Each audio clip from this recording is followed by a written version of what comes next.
Aujourd'hui, on va faire du arcane. Je pense que ça va être un peu plus simple quand même que la fiche de Venom, mais il y a un petit peu de technique quand même, hein. On va essayer de faire la pose emblématique de la série, c'est-à-dire Jinx avec le fumigène.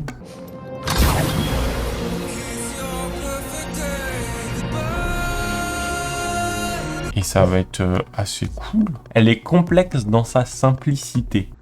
Parce qu'on a quand même une lumière assez spéciale qui vient du haut avec le fumigène et tout. Mais surtout, ce qui va être complexe, je pense, à gérer, ça va être l'angle de vue. Je pense que je vais le faire au grand angle pour avoir cet effet de dézoom. La 3D, je pense que je vais aussi galérer, mais un peu moins, sachant que je vais pas du tout faire pareil, je pense. On va plus partir sur un truc un peu plus sphère, un peu plus industriel, je pense.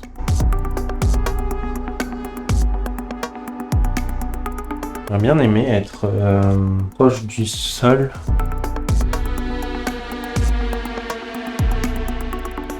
En fait, j'ai pas fait la mise au point. Pour ici, vu que je suis en plein pied, j'utilise un marchepied bien fluo pour faire la mise au point. Et je suis à F9, donc une plutôt grosse ouverture pour justement avoir une profondeur de champ assez grande. Du coup, pour être net, quoi.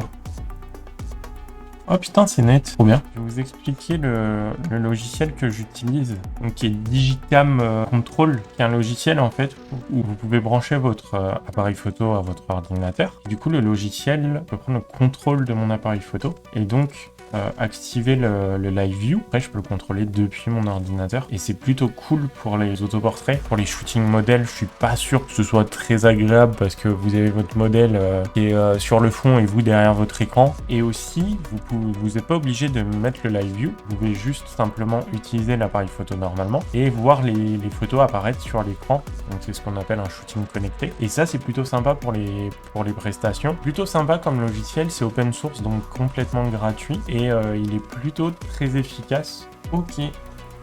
Oh. Il m'a laissé le marchepied. Puis on va passer à la 3D. Je suis pas fan du décor de la ref. Moi, je vois un truc un peu plus métallique. Donc je sais pas trop comment on va faire, mais on va s'en sortir. On va essayer de s'inspirer, tout ça, tout ça. On a le passage sur YouTube. Mais c'est quoi ça ?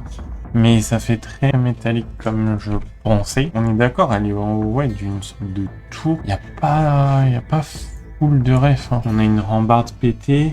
Ça, je sais pas du tout ce que c'est. Et on sait qu'elle est sur une tour. On va dire que ça, c'est une tour. Faut que je fasse gaffe, c'est à la perspective. Parce que là, on ne voit pas le bas des pieds. On est sur un truc un peu comme ça, quoi. Ça va, et toi, tu prends pas ton week-end? Ah non, les jours de repos, c'est le dimanche et le lundi. Je sais pas, hein, j'improvise.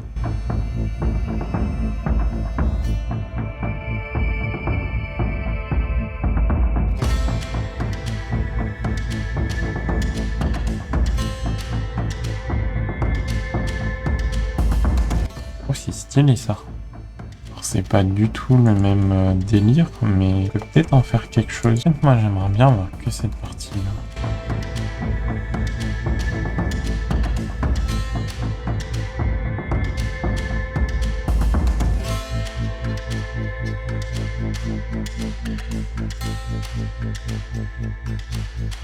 Voilà, c'est ça qu'on veut.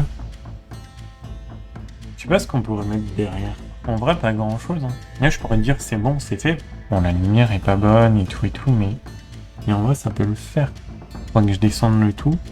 Bon, il y a du taf. Je pense qu'on va un peu le baisser quand même parce que l'idée, c'est quand même d'avoir pas mal de fumée.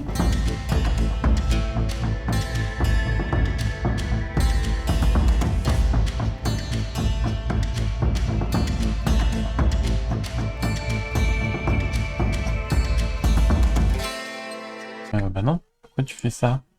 Tu sais pas dire bon calque. Donc ça, on va le sauvegarder, on va en faire un sans le fond pour après pouvoir gérer mieux la lumière. On reste dans la simplicité.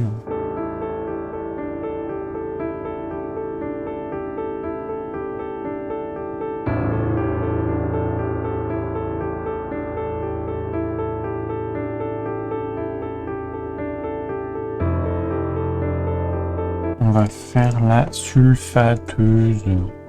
Je regarde comme ça, mais après, je sais pas. Bon, bah voilà. C'est sûr que c'est mieux avec une vraie Jinx, mais Petit Thomas, je fais... J'en ai fait vraiment pas mal des autoportraits. Ça commence à faire une belle collection.